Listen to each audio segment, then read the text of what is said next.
So I was asked the other day by somebody from Hong Kong. The question was, why is it that despite the fact that Malaysian Chinese live in freedom compared to Hong Kongers, that we support the CCP? Okay, first of all, that is a deeply contentious point to make because many of us, especially those who identify as Confucian, like myself, for us to support the CCP, to support Chairman Mao, would be like a Protestant supporting Queen Mary. It would be utterly bizarre. But you see, we Malaysians, we Malaysian Chinese are Malaysian. Our allegiance is to Malaysia, not to China. We have no vested interest in supporting the CCP. You know. However, what really grinds my gears or stirs my kimchi is every time, you know, legitimate criticism by us ethnically Chinese people is leveled against the Hong Kong protesters for the numerous mistakes that they have made in the last 2 years. They've made scores and scores and scores of glaringly obvious mistakes that could have been avoided, that are actually sabotaging their cause in turning Hong Kong into a free and sovereign state rather than helping it, which are giving legitimacy to mainland China indirectly. Every time that we criticize these mistakes, we're automatically tarnished as CCP propagandists. If you're Caucasian or African and you do the same, of course, you won't have the CCP propagandist thing, sort of moniker being stuck on you. So it seems that every time a Chinese person actually levels any constructive criticism at these protesters, we're always gonna be labeled CCP propagandists. Anyway, I've made a list. Whether you want to listen to it or not, it's up to you. I mean, if you want Hong Kong to be a part of China, then go ahead and feel free to ignore this list of mistakes that you guys have made. But if you have an open mind and you actually want to turn Hong Kong into a Singapore of the Orient, because let's face it, there's nothing wrong with countries like breaking off from the dominant mainstream, like Singapore broke off from Malaya to form Singapore, for example. We still give them shit for it, but they're doing much better than we are now. So there's nothing wrong with countries doing that, people doing that, as long as they do it the correct way. But here I'm going to point out 10 mistakes that I've listed in my pad. I'm going to list 10 mistakes that the Hong Kong protesters made. 10 glaringly obvious mistakes. Okay, the first thing they did was putting someone with obvious pro-imperialist leanings as the de facto head of the protest movement. Joshua Wong, obviously, you can tell where this guy stands by calling Winston Churchill, imperialist Churchill, our Prime Minister, saying that, he identifies with the values of the West rather than the values of the East. And the fact that his movement, vast majority of them, fly British flags. Many of them are flying British flags as opposed to the Hong Kong flag. So their imperialist leanings are sort of like sticking out like a tick on a dog's ass. If they had gotten a guy like Lee Kwan Yew, for example, a guy who was proudly Asian, a guy who was saying that, all right, we will not be colonized again. Even though we split off from Malaya, we're going to be our own independent sovereign nation without Western intervention. I imagine that the movement would have gotten a lot more sympathy among Asians. Like, if you notice, most of the people who sympathize with the movement happen to come from the Western world, right? Like, in the West, they lionize Joshua Wong as some kind of a hero, some kind of a fighter for liberal values and democracy. While in the East, even those of us who don't like the CCP are many of us regard Joshua Wong as being a little bit suspect, judging by the fact that he's been getting, first of all, the fact that he calls Churchill our former Prime Minister. That's a very suspect thing to do because Churchill never considered himself to be the Prime Minister of Hong Kong. But I'll get down to that at a later point. Okay. Yeah, so for us who are proud of our decolonization, who are proud of getting the colonizers out of our countries, in places like Malaysia, Singapore, Indonesia, and many of us feel a bit hesitant to support the movement because of the pro-imperialist leanings of the movement, right? Number 9, calling for Western intervention in the region, despite the West's checkered history and shady intervention politics in recent years, like what we've seen in Libya, like what we've seen in Iraq, like what we've seen throughout North Africa and the Middle East. Like, you know, most of the time, whenever America more specifically tries to intervene, they make things worse, you know. You can look at the Sykes-Picot or you can look at the way the British handled the Israeli-Palestinian conundrum, for that matter. Okay, so getting American right-wing fascists like Marco Rubio to attend their protests. I mean, not Marco Rubio specifically, but there were American fascists attending their protests, right-wing American politicians attending their protests, egging the rioters on, while they would not even have the same attitude back in Capitol Hill. It's very, very telling, really. It's very telling about the very nature of the movement. Like, to think that Joshua Wong is this lone wolf, like David standing up against Goliath and the Philistines, is delusional. Because Joshua Wong obviously was not working alone. He had closed-door meetings with right-wing American politicians.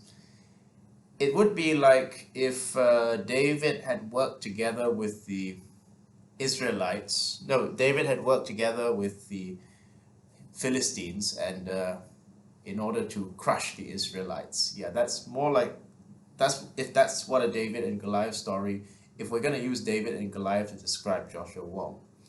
Okay, refusal to negotiate with Carrie Lam in Beijing, despite offered the chance to come to the table. Now, Daniel Dumbrell did another video, and he did a great video where he actually exposed the fact that, you know, Joshua Wong and Agnes Sue were given a chance to come to the table. They were given a chance to negotiate with Carrie Lam, but they refused, and they pretended as if Carrie Lam just ignored them. So it's very telling. Okay, in fact, I think it was Agnes Sue who said that to negotiate with Carrie Lam would put an end to our movement. Make of that what you will. Okay, number 7, trashing the city of Hong Kong, destroying public infrastructure, and halting businesses and sending the economy into a downward spiral.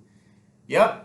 You're proud of yourselves. You're proud of trashing your city, stalling the businesses of the city, preventing people from going to work, and basically just shooting yourself in the foot. Like, you can protest, I mean, but destroying your own city is like shooting yourself in the foot pretty much, because in the end, you are gonna have to live in it, right? And don't forget that the businesses you wreck, the people's livelihoods whom you wreck, the people who have to move overseas, like you know, the Hong Kongers who had to flee overseas. Like, I know a couple of Hong Kongers who actually had to flee because of the chaos. Think about your actions' implications on these people. Okay. Using university campuses as fortresses for their so-called pro-democracy movement. And I use the word pro-democracy very, very loosely because many of them, a lot of them, were recalling for British colonization, right? And it seems oxymoronic to say that you want democracy in Hong Kong, but at the same time you also support British rule. Because the British, in 155 years they were around, never supported democracy until the last few years before the handover, when they wanted to play good cop, bad cop to make China look bad, right? So basically, if you guys were more like Lee Kwan Yew, breaking off from Malaya and forming his own sovereign state without Western intervention, then we could respect that a lot more. Did you see like Lee Kwan Yew and his followers like waving British flags, singing God Save the Queen and asking for the British to come back when he broke off from Malaya? No. Even though most Singaporeans would not deign to call themselves a Malaysian, all Singaporeans would not deign to call themselves a Malaysian, there is no Singaporean in this world who would deign to call himself British either, right? So yeah. And also, but using university campuses as their fortress and as a forefront of their movement and conscripting their classmates into their cause, like forcing their classmates to pretty much get on with their movement, pressuring them to agree with them and get on with the movement is nothing short of fascism. Because if you say that you support, plurality of opinions, you support diversity of viewpoints, and yet you sort of beat up, you assault violently anyone who disagrees with you, that is fascism. That is the very epitome of fascism. Okay, using xenophobic colonial rhetoric when referring to mainlanders, such as locust and yellow thugs. Yellow thugs, as if they were a different race from mainlanders altogether. Well, I hate to break it to you, but if you actually go to a Western country, and I doubt many of you have actually lived in a Western country, the xenophobes of the West don't make a distinction between you and the mainland Chinese. I'm so sorry to say. They don't view you as a higher grade Chinese, just in case you're wondering, yeah? You are just a ching to them, okay? All right, so don't hate me for this. Don't shoot the messenger. I'm just saying, you're the same as they are. You may not be the same culturally, but in the eyes of the xenophobe, you're not any better than they are. Okay, so don't assume that you're white just because you happen to have been graced with the cloak of colonialism. Okay, violently assaulting Chinese people who dare to disagree with them. As I mentioned, that's pretty fascist, isn't it? Like, every time a Chinese person voiced their opinion, their disagreement, an ethnically Chinese person, they would get brutally assaulted. A man got a brick thrown at his head. A man was ignited on fire. A woman was bashed up by a group of thugs, right, for expressing pro-China sentiments. You say that you respect plurality of opinions, freedom of speech, right? But when somebody expresses their freedom of speech, their right to express their opinion, then suddenly your attitude towards free speech is made very, very clear. Okay.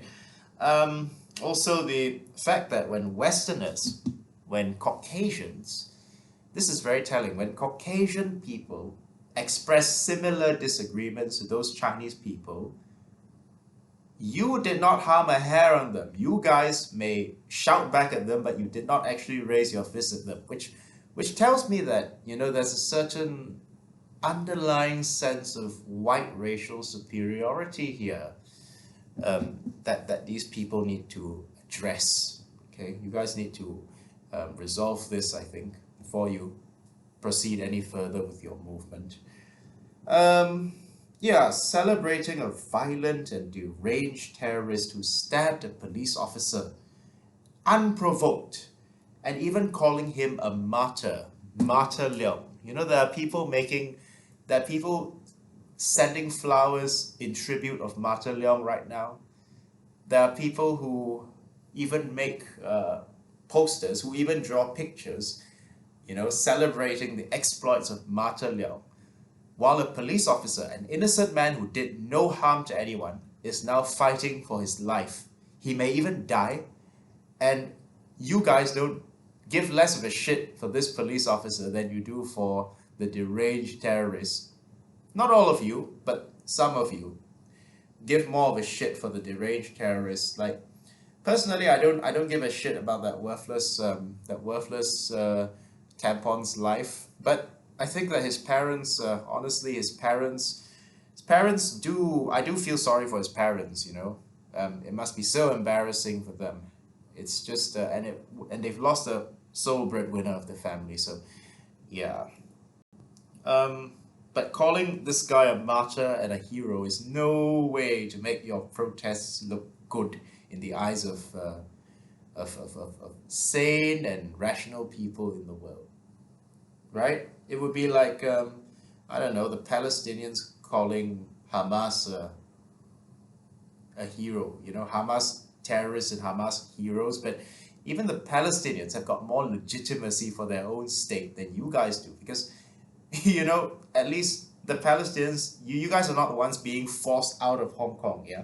The Palestinians are actually being forced out of their own lands by Israel, which the West seems to ironically support despite voicing their concern for the sovereignty of Hong Kongers. Okay, let's move on. Uh, Number two, flat out refusing to by the refusal by the top brass of the Hong Kong movement, like Joshua Wong and Agnes Steele, to condemn the violence carried out by their names. You can go and look up the videos they've made, right? You can look up what they've said. I'm gonna, in fact, I'm gonna put a link right in here of Joshua Wong openly skirting around the point when he was asked by a journalist on whether he would condemn the violence or not. He skirted around the point and said, like, you know, I would not, you know, I don't agree with 100% with what everybody does, but you know, we have the right to self-defense. Really? Really, Joshua? So immolating a man alive, bashing up people who disagree with you, and calling people yellow thugs and locusts is just self-defense. Interesting concept of self-defense you have there. Okay, number one, the most jarring thing, the most garish, distasteful thing ever done in the protest, in the context of people who are proud of the decolonization of their countries, who are proud of kicking the Western colonizers out. The most disgusting thing was pretty much waving British flags and calling themselves British, you know, oxymoronically calling for colonization and democracy at the same time. Even though, you know, using Churchill as the mascot of his protests, you know, Joshua Wong was using Churchill as the mascot of his protests, purposefully distorting history to suit his narrative. You know, when Churchill said that he believed in the ultimate partition of China and that the Chinese were a barbaric race, did you think he was only talking about the mainlanders? When they actually made up those public parks with signs that read things like "No Chinese and dogs allowed," do you honestly think that those signboards were only meant for mainlanders?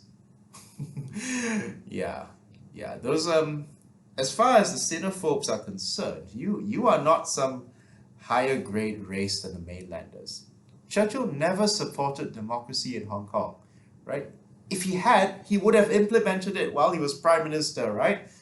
But when the Japanese attacked, he would rather give Hong Kong to Japan than let it fall into Chinese hands, which shows just how much he and Queen Vicky and all those people really, really did care about you. I mean, I actually had a chat with a guy from Hong Kong, and I can't reveal his identity online because I'm afraid for his personal safety. I'm afraid he might get bashed up or even killed.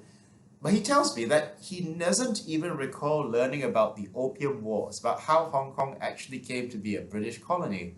So seeing how white worshipping and how colonial worshipping some of these protesters like Wong are, it makes you wonder what kind of an education they're getting in their schools. Like, I wouldn't be surprised if suddenly one day Joshua Wong comes up and says, you know, the British waged the Opium War to rescue us from mainland China. Well, it's, pretty much these are the 10 things that I just find distasteful. I mean, waving of British flags, of course, the most distasteful thing because pretty much it's pretty much a slap in the face. It's an insult to freedom fighters like Tunku Abdul Rahman, Lee Kwan Yew, Mahatma Gandhi, Nelson Mandela, and you know all those people who fought, who rallied tooth and nail against British imperialism, right? So even though we may sympathize with your desire to be separate from mainland China, pretty much you turn off a lot of people by waving British flags and calling yourself British, and as if you guys are any whiter than the rest of us. As I said, a leopard cannot change its spots, right? A leopard will never become a panther just by dyeing his coat black. And frankly, I've never wanted to be British. I'm actually proud of being Chinese, even though I'm actually Malaysian Chinese. So I don't see why, even though I was during the birthday protest, the yellow shirt protest to gain free and fair elections, right? In Malaysia to fight for the right to a clean and transparent government. I never once waved a British flag or called for American intervention. Those who did, those of us who called for Western intervention were regarded as a laughing stock. They were pretty much the minute exceptions to our movement, our birthday movement, rather than the majority. So, right now, you've pretty much made your bed. So you are going to have to lie in it, right? If you had a leader, a visionary leader like Lee Kwan Yew, who would carry on proudly the mantle of Asian values, who did not bow his head to the West or beg the colonizers to come back, you might already be a free and sovereign state by now. Your cause might have been taken a lot more seriously by the rest of Asia. But because you pretty much planted a neo-imperialist like Joshua Wong as the head of your protests, and you guys were waving British flags, calling for the British colonizers to come back, you alienated people in Asia who could have been your allies, people who would otherwise be staunch allies of you guys, who hate the CCP, but at the same time don't like British colonization. You understand? You understand? So it's so I hope you realize that you guys have made your bed.